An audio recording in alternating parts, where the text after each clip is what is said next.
পৃথিবীতে এমন জঘন্যতম ঘটনা ঘটে নাই যেটা তার দেশে ভারতীয় মানে দালাল যেগুলো বাংলাদেশে আছে এমন জঘন্যতম দেশ কোথাও পাবেন না যার দেশের সংস্কৃতি জগতের অর্ধেকের চেয়েও বেশি, রাজনীতির অর্ধেকের চেয়েও বেশি, ফিনান্সিয়াল সেক্টরের অর্ধেকের চেয়ে বেশি আপনি যদি বলেন, এবং অন্যান্য জিনিসের খেলা জগতের অর্ধেকের চেয়েও বেশি ভারতীয় দালাল তৈরি করে রেখেছে। জাতীয় সংসদে জামাত ইসলামীর বিরাট বিরাট কিছু দাবি পূরণ হয়ে গেছে। এটা জামাতের একটা সফলতা।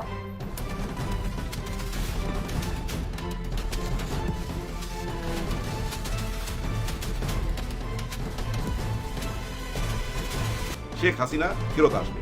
হ্যাঁ, উনি একদম ফাইনালি জানাই দিছে এই বছরই ফেরত আসবে। আর ফেরত আসার জন্য বেস্ট টাইম ছিল 15ই আগস্ট। যাই হোক, উনি এই বছরটা টাইম নিয়েছে, এই শীতের মধ্যেই চলে আসবে। শেখ হাসিনা আসুক, এটা কি আপনি চান? আমি চাই, আপনি চান, সবাই চায়। বাংলাদেশের এমন একটা মানুষ খুঁজে পাবেন না শেখ হাসিনা ফেরত আসুক এটা চায় না। আর এই যে দলগতভাবে বিএনপি ওনারাও চায়, সবাই চায়, জামাত ইসলাম ওনারাও চায় উনি ফেরত আসুক। আর তারা চায় এনসিপি, হ্যাঁ, ওই যে ডক্টর ইনুস স্যারের দল এনসিপি। ডক্টর ইনুস স্যার কোন টাইমে আবার আমাদের সামনে আসলো, জুলাই ঠিক একদিন দুদিন আগে আবার আমাদের সামনে আসলো। নাহিদ ইসলামকে আবার সবাই সামনে পরিচয় করাই দিল, আসিফ মাহমুদ সজীব ভুঁইয়াকে সবাই সামনে পরিচয় করাই দিল।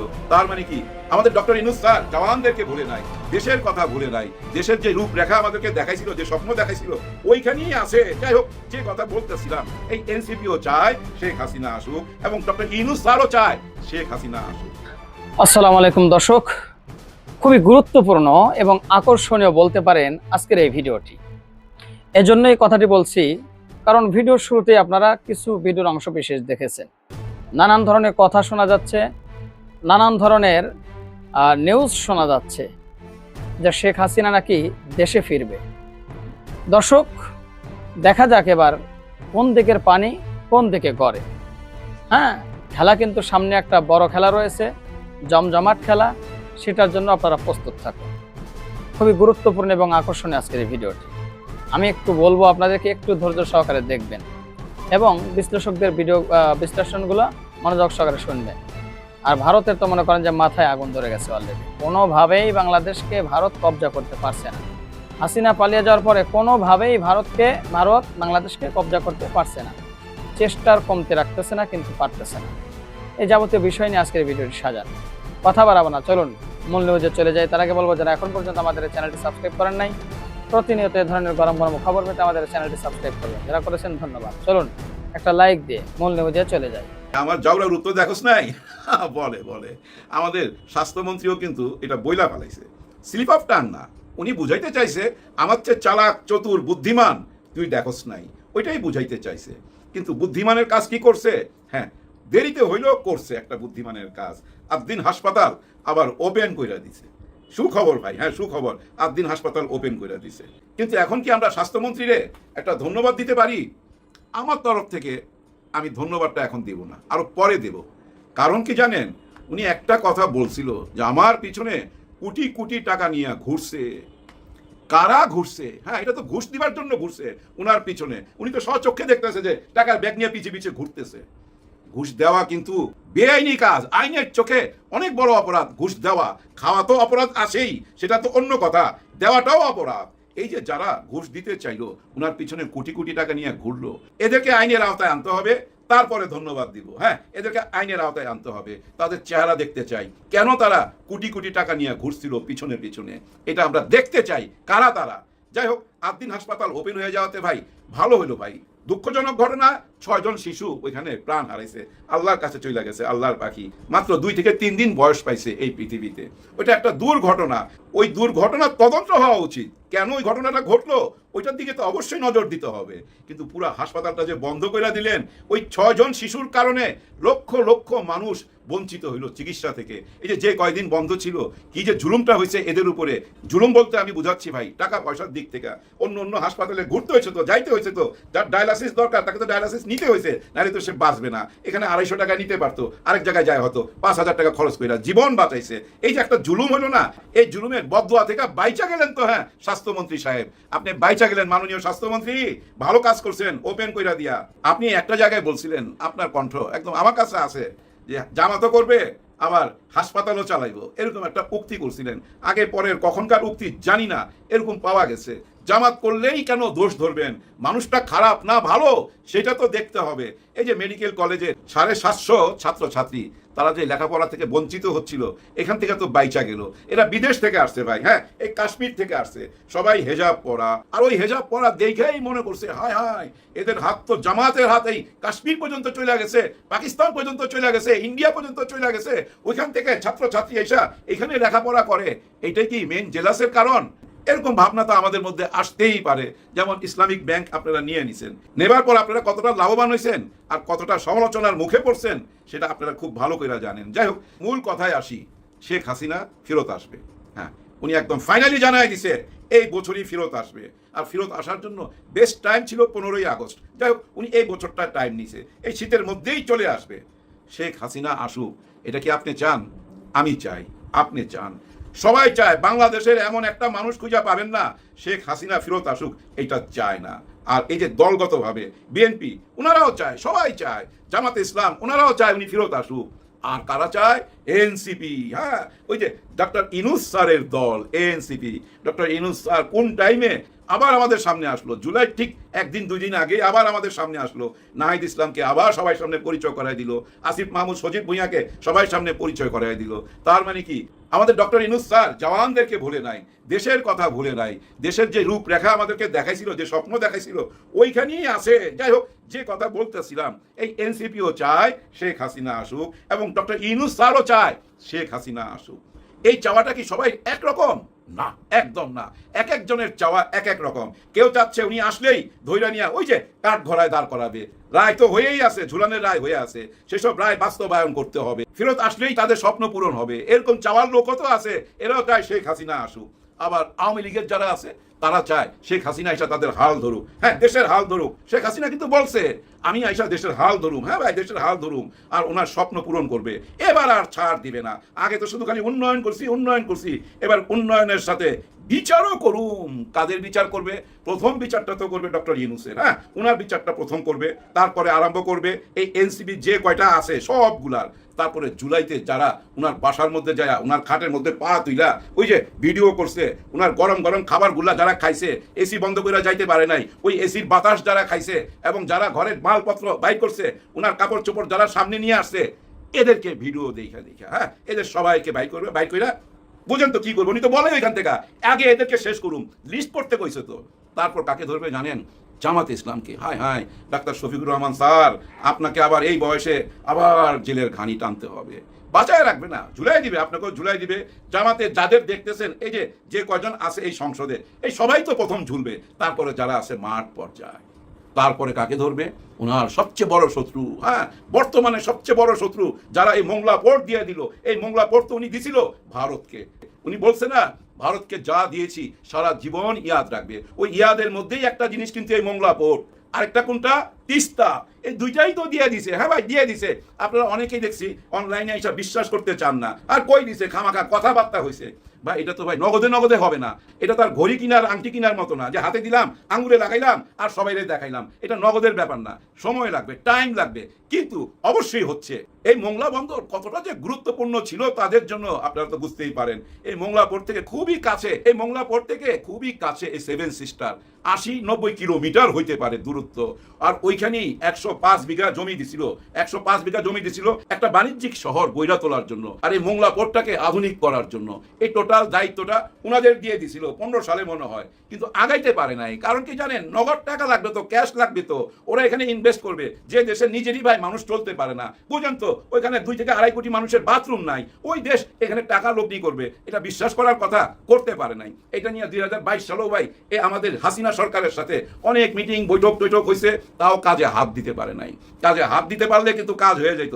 দেরি করাতে 24 চলে আসলো, ওনাদের শেখ হাসিনা ওনাদের কাছে চলে গেল। আর এই যে মোংলা পোর্টটা চলে গেল চীনের কাছে, তারেক রহমান সাহেব দিয়ে আসছে। মাননীয় প্রধানমন্ত্রী থ্যাঙ্কস জানাই, ধন্যবাদ দিতে চাই মন থেকে, একদম সঠিক কাজটা করছেন। আর তিস্তার ব্যাপারে বলছে আমাদের প্রধানমন্ত্রী তিস্তা অবশ্যই হবে, অবশ্যই হবে, চীনের টাকা এবং বাংলাদেশের টাকায়। অলরেডি ভাই সমস্ত প্ল্যান প্রোগ্রাম হয়ে গেছে তো ভাই, হয়ে গেছে। আই হ্যাভ এ প্ল্যান, ওই প্ল্যানের মধ্যে এটা ছিল তো, আমরা হয়তো বুঝি নাই। যাই হোক, এই দুইটা কাজ হওয়াতে ভাই, এই তিস্তা আর এই মোংলা, এই দুইটা ব্যাপার হওয়াতে জামাতে ইসলাম মহা খুশি। দেখেন না, ওই যে আম খাওয়াইতেছে, আবার আজকে দেখলাম 1 ঘন্টা বক্তব্য রাখছে ডাক্তার শফিকুর রহমান। খুবই সুন্দর বক্তব্য, মিল মহব্বতের বক্তব্য, একেবারেই মনে হচ্ছে উনিও সরকারের সাথে আছে। সবাই ভাই 1 মিনিট যাবত টেবিল থাপড়াইছে উনার বক্তব্য শুই না, কিন্তু জুলাই নিয়ে তেমন কোনো কথা বলে নাই। বলছে শহীদদের নিয়ে কথা বলছে, শহীদ হাদিকে নিয়ে কথা বলছে, কিন্তু সংসদে প্রতিবাদ জানাইছে কে? নাহিদ ইসলাম। নাহিদ ইসলাম ওই যে শুভেন্দুকে নিয়ে কথা বলছে। এই শুভেন্দুর বেয়াদবি কথাবার্তা বন্ধ করতে হবে। ওই যে যখন তখন বলে চিটাগাং নিয়ে নেবো, রংপুর নিয়ে নেবো, বুঝছেন? রংপুর কিনা নিতে চায়, প্রচুর টাকা অফার করছে, রংপুর কিনা নিতে চায়, যা মন চাই তাই বলে। শেষ পর্যন্ত কি দেখলাম? ভিসা ওপেন করলো, কারণ আর চলতে পারতেছে না, না খায়া আছে তো 2 বছর। হোটেল, হাসপাতাল এবং নিউ মার্কেট থেকে আরম্ভ করে যত দোকানপাট আছে, ফুটপাতের দোকানগুলো সুদ্ধা সবাই তো না খায় আছে। এই ভিসা ওপেন করাতে মিষ্টি খাওয়া খাই হইতেছে ভাই, মিষ্টি খাওয়াইতেছে, এত আনন্দ করতেছে। তার মানে শুভেন্দু কি বুঝলাম আমরা? আমাদের ছাড়া আপনারা চলতে পারেন না। হ্যাঁ, আমাদের ছাড়া আপনারা চলতে পারেন না। আরেক নেতা আছে দিলীপ সোম, আজকে নতুন করে নতুন কথা বলছে, বাংলাদেশ তো আমাদেরই, আমরা বাংলাদেশকে নিয়ে নিব। আবার নতুন করে কথা বলতেছে, আমরাই তো তাদেরকে স্বাধীন করে দিয়েছি। এ ভাই, স্বাধীন করে দিয়েছেন তো কি হয়েছে? ঘটক তো বিয়া করায় দেয়, ওই ঘটকটা নিয়ে কেউ সংসার করে? ঘটক তো বিয়া করায় টাকা নিয়ে চলে যায়। আপনারা স্বাধীন করে দিয়েছেন, টাকা পয়সা যা নিবার নিছেন, লুটপাট অনেক করছেন, এখন যান না, দূরে সরেন না। ওই বাসর ঘরে ঢুকতে চান কেন? আমাদের বাসর ঘর হবে এখন চীনের সাথে, পাকিস্তানের সাথে, টার্কির সাথে, আমেরিকার সাথে। এইখানে আপনারা নো এন্ট্রি। হ্যাঁ ভাই ব্রাদার, এই চীন, পাকিস্তান, টার্কি, আমেরিকা, এরা কিন্তু ভাই ভারতের শত্রু, এটা মনে রাখেন। শত্রুর শত্রু আমার বন্ধু, ওই ফর্মুলায় চলে গেছে বাংলাদেশ এখন। ওই ফর্মুলা যাওয়াতে ডাক্তার শফিকুর রহমান সাহেবও খুব খুশি, এবং নাহিদ ইসলামও খুব খুশি, এবং আমরাও খুশি। শেখ হাসিনা আবার আসিতেছে। আসবে কি ভাই? না, আসবে না, আসবে না। আসার জন্য যে জেহাদি কলিজা লাগে, একটা জেহাদি কলিজা লাগে, ওইটা কি আছে? নাই। উনার কথার মধ্যেই তো লুকায় আছে, কারণ উনি যে অন্যায় করছে উনার অডিও কলের মধ্যেই আছে। বাংলাদেশে থাকাকালীন ওইগুলা না, ওগুলা তো ওই জাদুঘর যখন ওপেন করবে, জুলাইয়ের জাদুঘর, ওইখানে শুনতে পারবেন। ওই ভারতের দিল্লি থেকে যেসব অডিও কল উনি এদিকে সাপ্লাই দিছে, ওইখানে বলছে না, আগে যা করছি এবার এসা তার চেয়ে বেশি করুম, কাউরে ছাড়ুম না, মারুম, কাটুম, ধরুম, এই কথাগুলাই তো বলছে। তার মানে কি জানেন? উনি যে আগে গুম, খুম, হত্যা, রাহাজানি, টাকা পয়সা, লুটপাট যা কিছু করছে, ওই কথা একবারও মুখে আনে না, আবার আইসা নতুন করে শুরু করতে চায়। সবচেয়ে মজার ব্যাপার, এনসিপি, জামাত ইসলাম এবং এই যে বিএনপি, বিরাট বড় অংশ বাংলাদেশের জনগণ, এই সবাই শেষ কইরা উনি বোধহয়, আমার মনে হয় আবার 7.5 কোটিতে নিয়ে যাবে। 71 সালে আমরা 7.5 কোটি ছিলাম, তখন কিন্তু এই 7.5 কোটিই ছিল আওয়ামী লীগ। সবাই কিন্তু জয় বাংলা বলতো এই দেশকে স্বাধীন করার জন্য। উনি ওই অবস্থায় আবার নিয়ে যেতে চায়, আর সবাইকে পাকিস্তান, আমেরিকা, টার্কি বা এই সমুদ্রে ঠেলা ফালাই দিবে। এই রাজনীতি করতে চায়। মার ধর কাট, আর কি জানে উনি? মার ধর কাট, এর ঠিকানা লেখা রাখ, এর নাম লেখা রাখ, আমি আসতেছি, আগুন দে, পোড়া, জ্বালা। এই হচ্ছে ওনার রাজনীতি।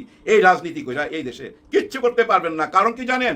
আর যাই কিছু হোক না কেন, যত ভেদাভেদ থাক না কেন, এনসিপি, জামাত ইসলাম আর বিএনপি একটা ব্যাপারে একই জায়গায়। সেটা কোন ব্যাপারে? আপনাকে ফেরত আনার ব্যাপারে। সবাই আপনাকে ফেরত আনতে চায়। এক একজনের এক এক রকম প্রয়োজন। কেউ বিচার করবে, আর কেউ আপনাকে ফুলের মালা দিবে। কিন্তু যারা ফুলের মালা দিবে, আপনাকে পাইলে তো ফুলের মালা দিবে, আসার সঙ্গে সঙ্গেই আপনাকে চলে যেতে হবে আইনের ভিতরে, ওই জেলখানায়। আর ওই আইনের ভিতরে আপনাকে ঢুকাই দিবে, যে আইনের ভিতর দিয়া, যে সংবিধানের ভিতর দিয়া আপনি গুম, খুন, রাহাজানি, টাকা পয়সা লুট করছেন, ওই আইনের ভিতরে আপনাকে ঢুকাই দিবে, বাইরে হইতে পারবেন না। খুব উদ্বেগের একটা খবর আজ আপনাদের সাথে শেয়ার করব। এটি বাংলাদেশের জন্য প্রচন্ড অ্যালার্মিং বিষয়। দুইটা বিষয়, দুটোই আমাদের পার্শ্ববর্তী দেশের সাথে সম্পৃক্ত। আমি দুটো বিষয়েই ছোট ছোট করে বলবো। প্রথম খবরটা হচ্ছে, ভারতের ভিতর থেকে একটা সুড়ঙ্গ পথ অবৈধ অনুপ্রবেশকারীরা তৈরি করে বাংলাদেশের ভিতরে এসে মিশেছে, একটা জঙ্গলের ভিতরে। এর আগেও আমরা দেখেছি যে ভারতের সীমান্তবর্তী যে সমস্ত জায়গাগুলো আছে, যেমন ত্রিপুরা, পশ্চিমবঙ্গ, মেঘালয়, এই সমস্ত জায়গার কিছু কিছু খবর আমাদের কাছে এসেছিল। এর ভিতরে আজ থেকে 10-11 মাস আগে আমাদের কাছে একটা খবর এসেছিল যে একজন কৃষকের বাড়ির ভিতর থেকে, তার যে বসত বাড়ি, সেই বসত বাড়ির ভিতর থেকে একটি সুড়ঙ্গ পথ এমনভাবে তৈরি করা, সেই পথটা মাটির নিচ দিয়ে এসে বাংলাদেশের সীমান্তের একটু ভিতরে সেটি লেগেছে, এবং ওই ভারতের ওই পাশ দিয়ে ঢুকে বাংলাদেশের এই পাশ দিয়ে বের হয় বিভিন্ন চোরা কারবারি, মাদক, ফেন্সিডিল, ইয়াবা, গাঁজা এবং অবৈধ আরও যত পণ্য আছে, এই সুড়ঙ্গ দিয়ে বাংলাদেশের ভিতরে তারা পাঠিয়ে দিত। এমনকি অবৈধ অস্ত্র, অবৈধ মানুষ তারাও এই সুড়ঙ্গ দিয়ে এদেশ থেকে ও দেশে পাচার করা হতো। আর আজ দেখলাম একটা ভিডিও, বিশেষ করে এশিয়া পোস্টের চ্যানেলে এটা ছড়িয়ে পড়েছে। ভিডিওটা কয়দিন আগের সেটা আমরা বলতে পারবো না, তবে এটি যে বাংলাদেশের জন্য খুবই অ্যালার্মিং একটা ব্যাপার, এই বিষয়টার গুরুত্ব অনুধাবন করেই মূলত আমার এই কথাগুলো বলা। আগে ভিডিওটা আমরা একটু দেখি, তারপরে কথা বলি।